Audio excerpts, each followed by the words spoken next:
भाई अब तक अपोला बोलते बोलते भाई सही में 15 यूसीएल टाइटल जीत गए भाई गिव अवे तो होगा, डेफिनेटली गिव अवे होगा भाई। तो सिंपल, कुछ नहीं करना भाई, किसी के भी तुम फैन हो, Barca, Messi, Ronaldo, Real Madrid, किसी के भी तुम फैन हो भाई, बस सिंपल यहाँ पर तुमको एक कमेंट डालना है और चैनल को सब्सक्राइब कर देना, गिव अवे होगा। और एक नहीं बल्कि 2 गिव अवे हम करने जा रहे हैं, एक यहाँ पर टोनी क्रूज के लिए और एक यहाँ पर हमारे कप्तान साहब नाचो के लिए, और अपोला 15 को भी हम घुसेड़ी देते हैं यहाँ पर भाई। मतलब लेकिन सबसे पहले भाई, इससे पहले कि मैं रियल मैड्रिड की तारीफों में लाइक वो बांधना स्टार्ट करूँ, डॉर्टमुंड की बात कर लेते हैं भाई। क्रेडिट्स वेरिट्स, अरे जहाँ तारीफ बनती है वहाँ पे तारीफ करनी पड़ेगी। देखो यहाँ तक उन्होंने जो उनका सफ़र था ना भाई, खूबसूरत था, बढ़िया था, एक्स्ट्रा ऑर्डिनरी था।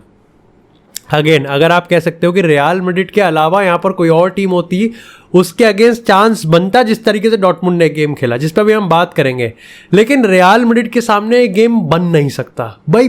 हो ही जो तुम कर रहे थे, तो तुमने 90 मिनट के दौरान करा रियल मैड्रिड के अगेंस्ट, तुम छोड़ो भाई, सिटी नहीं बची भाई, बायर्न नहीं जिंदा बची, तो डॉर्टमुंड कैसे बच सकती थी।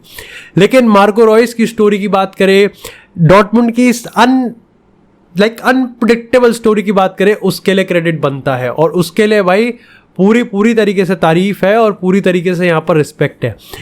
लेकिन गेम स्टार्ट होता है यहाँ पर सबसे खराब मोड पे, जहां पर रियल मैड्रिड समझ में नहीं आ रहा था कि करना क्या चाह रही है बॉल के साथ। अब देखो यहाँ पर सिस्टम जो था वो डॉन कार्लो का ये था कि पोजेशन रखते हैं, पोजेशन हैवी फुटबॉल खेलेंगे, और लाइक डॉर्टमुंड जैसे लो ब्लॉक में बैठेगी वैसे हम 1-2 करके यहाँ पर क्लिक करेंगे। विनीसियस यहाँ पर टेक ऑन करेगा ड्रिबल में, और रॉड्रिगो को बॉल चाहिए वो भी मिल जाएगी, और बेलिंगम के पास पोजीशन रहेगा वो भी मिल जाएगा।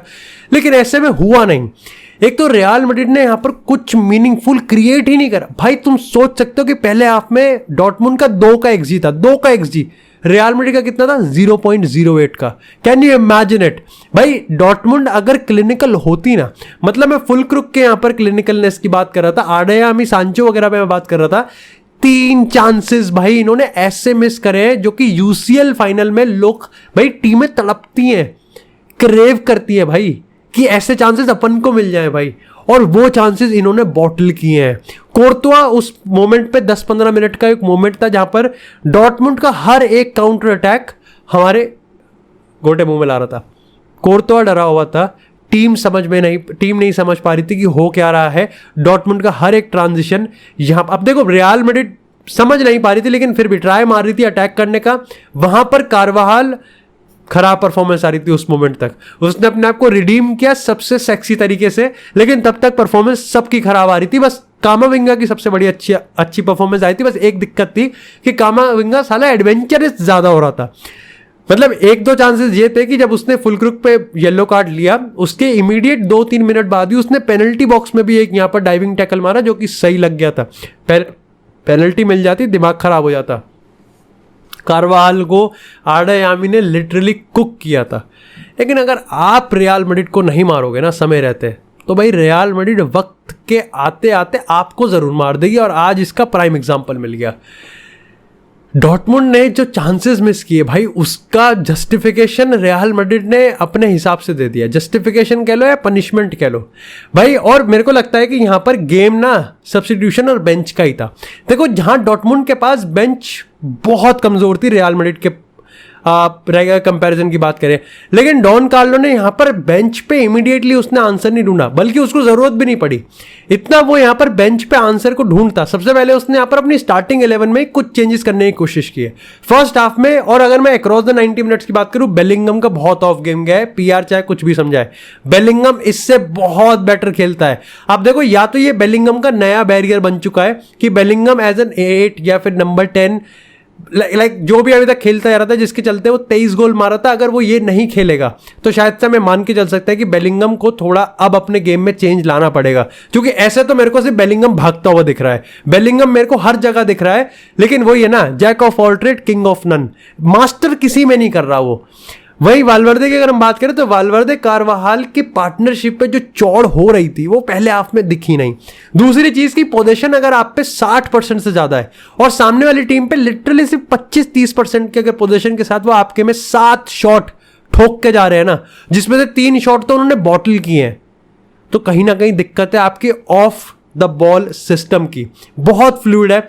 ऐसे में यहां पर कार्लो ने बहुत सिंपल चीज करी कि अब एक काम करते हैं, सबसे पहले डिफेंस पे संभालते हैं। यहां पर ठीक है, विनी को थोड़े चांसेस कम मिलेंगे, हमारे पास थोड़ा कम पोजीशन रहेगा, और ये रहता भी है। जहां पहले 45 मिनट में 65% पोजीशन रियल मैड्रिड के पास थी और 35 यहां पर डॉर्टमुंड के पास, गेम आते आते ये चीज 55 और 45 तक हो चुका था, क्योंकि रियल मैड्रिड यहां पर अब लो ब्लॉक में थी। लेकिन जो सबसे बड़ा चीज उन्होंने करा वो था वो सिंपल 4-3-3 में चले गए, जहां पर बेलिंगम को उन्होंने आगे डाल दिया, विनी को लेफ्ट विंग पे और रॉड्रिगो राइट विंग पे। इससे हुआ ये कि अब यहां पर विंग पे ट्रायंगल बन रहे थे। इधर की बात करें तो टोनी क्रूज, फर्लैंड मेंडी, विनीसियस था, और इधर की बात करें तो यहां पर वाल्वर्दे, रॉड्रिगो और कारवाल था। तो कारवाल को सपोर्ट मिल गया था डिफेंसिवली भी, क्योंकि रॉड्रिगो अब यहां पर आएगा, और कारवाल को यहां पर ऑफेंसिवली भी इतना पुश नहीं करना था क्योंकि रॉड्रिगो ऑलरेडी वहां पर था। लेकिन इस चीज से यह भी हुई कि रियल मैड्रिड अब डिफेंसिवली काफी सॉलिड हो चुकी थी। लेकिन इसमें एक झोल और है, और उसके लिए डॉर्टमुंड का खेल समझना इंपॉर्टेंट है। देखो डॉर्टमुंड ने यहां पर बहुत बारीकी से और इतना परफेक्टली एग्जीक्यूट करा पहले 45 मिनट के गेम को, क्योंकि उनको पता था कि रियल मैड्रिड को आप सांस लेने नहीं दे सकते। तो उन्होंने यहां पर एक बहुत सही चीज करी कि मिक्स खेले वो यहां पर फुल क्रुक की लॉन्ग बॉल और होल्ड अप एबिलिटी का भी काफी फायदा उठा रहे थे। लेकिन आडायामी और सैंचो से जो उन्होंने एक्सपेक्ट किया था, छप्पर फार परफॉर्मेंस दिया, उन्होंने ये तो एक्सपेक्ट किया होगा कि कारम आडायामी यहां पर डेफिनेटली अपने पेस के चलते गेम निकालेगा, लेकिन वो लेजिट कुक कर देगा कारवाहाल को, ये नहीं सोचा था। वो ना ही सिर्फ आडायामी ड्रिबलिंग में बढ़िया था, लेकिन आडायामी जो इतना डायरेक्ट आउटलेट बन रखा था ना कि हमल्स और स्लॉटरबैक से जो बॉल्स आ रही थी वो सीधा आडायामी के पास भी आ रही थी, और फिर वो 2-4-5 सेकंड बाद लिटरली रियल मैड्रिड के गोल पे शॉट भी पड़ रहा था। सेकेंड हाफ में इस डॉर्टमुंड में कहीं ना कहीं वो एनर्जी गिर गई। अब ऐसा नहीं था कि यहां पर इमीडिएटली कुछ इमीडिएटली फॉल आउट हो गया, ब्रेक डाउन हो गया। इसका सबसे पहली स्टार्टिंग यहां पर होती है कि एक रियल मैड्रिड को एक ऐसे गोल की जरूरत थी जो कि ऐसे वैसे तो नहीं आता हुआ दिख रहा था। जो बेलिंगम के फ्लिक होते हैं काम नहीं कर रहे, जो विनीशियस की यहां पर ट्रिकरी होती है वो काम नहीं कर रही, रॉड्रिगो का जो ड्रिबलिंग प्रोग्रेस होता है वो कुछ काम नहीं कर रहा। तो एक ऊट पटांग गोल चाहिए था, और ऊट पटांग गोल वैसे डॉर्टमुंड भी ढूंढ रहा था। डॉर्टमुंड तो उसको मिनट स्टार्टिंग से ढूंढ रहा था, लेकिन अल्टीमेटली मारा वो यहां पर रियल मैड्रिड ने। कारवाल के गोल मारने के बाद ही ऐसा मानो कि डॉर्टमुंड को कुछ इतने सारे सवालों के जवाब एक साथ देने की जरूरत पड़ गई। डॉर्टमुंड ने बहुत सारी चीजें करने की कोशिश करी, लेकिन हाँ ऐसा है कि डॉर्टमुंड ने इमीडिएट अटैक करने की कोशिश नहीं करी, लेकिन वो अटैक प्लान कर रही थी। और अटैक उन्होंने कैसे प्लान किया? सबसे पहले मार्को रॉयस को लेके, लेकिन मार्को रॉयस को लाने में दिक्कत नहीं थी, आप आडायामी को नहीं भेज सकते। देखो पहली बात तो यह कि आडायामी इतनी जल्दी थक गया डिबेटेबल है, और डिपेंड नेचुरल भी हो सकता है। लेकिन अगर ये आडायामी को बाहर निकालने का रीजन टैक्टिकल था तो उससे चूतिया डिसीजन कुछ नहीं हो सकता, क्योंकि फिर आपने पहली बात तो आप मार्को रॉयस को बहुत अलग तरीके से यूज करने वाले हो, और मार्को रॉयस जब आपको 60 मिनट तक विंग पे विक्ट्री मिल रही है, ऐसा नहीं था कि सेकंड हाफ में यहां पर आडायामी या फिर जेडन सांचो विंग पे गेम नहीं बन रहा था। अब देखो जेडन सांचो आउटलेट इसलिए नहीं बन पाया था क्योंकि जेडन सांचो इनसाइड काफी आ रहा था, और यहां पर कहीं ना कहीं रायरसन भी एक तरीके से काफी अच्छी मदद कर रहा था। ऐसे में यहां पर डॉर्टमुंड बहुत लेफ्ट ओरिएंटेड थी। मार्को रॉयस को लेके आने में पहली चीज उस पर पेस नहीं है, दूसरी चीज उस पर वो डिफेंसिव वर्क रेट भी नहीं है, और तीसरी चीज की भाई वो ओजील की तरह खेलना प्रेफर करता है। भाई वो बॉल को आराम से ठहराव देखता है, वो काउंटर अटैकिंग में अच्छा कर सकता है, लेकिन वो अच्छा तब करेगा ना जब उसके आगे पेसी प्लेयर हो। फुलक्रुक नहीं है, सांचो नहीं है, और ऐसे में यहां पर रियल मैड्रिड को एक मौका मिल गया कि भाई इस पॉइंट ऑफ टाइम पे सबसे कमजोर डॉर्टमुंड है, और उन्होंने लेजिट उस मेंटल ब्रेकडाउन का फायदा उठा के दूसरा गोल भी ठोक दिया। ये मैच ने प्रूव कर दिया कि क्यों रियल मैड्रिड जैसा कोई क्लब हो नहीं सकता। ये मैच ने प्रूव कर दिया कि रियल मैड्रिड, कोई क्लब कितना भी सक्सेसफुल हो जाए, कोई क्लब कितनी भी बेहतरीन परफॉर्मेंस दे दे, वो कभी रियल मैड्रिड की मेंटालिटी को कॉपी नहीं कर पाएगा।